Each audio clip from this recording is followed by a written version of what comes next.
curvature of the Earth from their airplane window.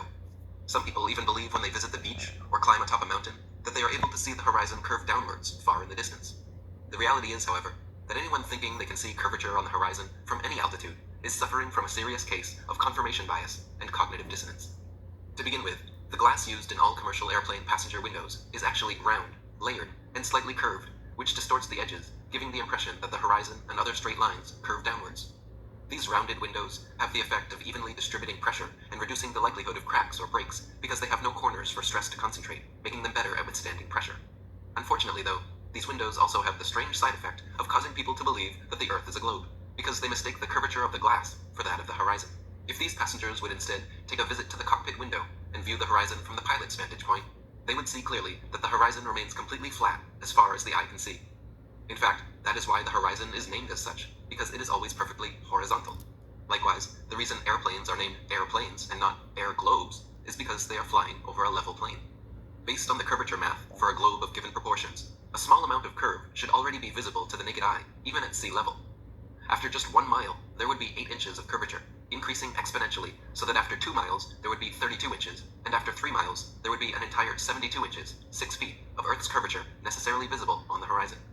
The fact of the matter is, however, that this supposed exponential curvature drop is not visible or measurable from any altitude whatsoever. Whether at sea level, 5 miles high atop Mount Everest, 7 miles high in a commercial airliner, 12 miles high in a U-2 spy plane, or over 20 miles high aboard an amateur high-altitude balloon, there is never the slightest bit of curvature, and the horizon rises to the level of the observer all the way up. If the horizon was actually the physical curvature of a globular Earth, it would necessarily stay fixed, and as an observer gained altitude, they should have to look down to see it.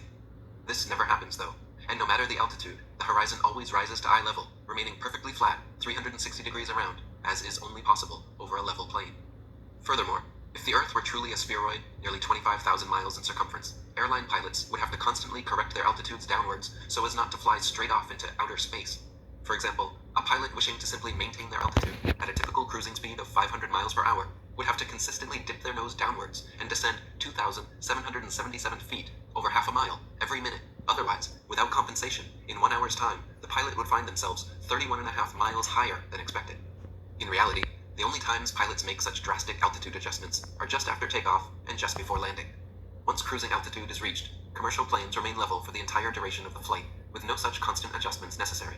In fact, the only necessary adjustment truly needed in this matter is for globe Earth apologists to simply humble themselves and admit, as Mark Twain quipped, that unfortunately, it is easier to fool people than to convince them they have been fooled.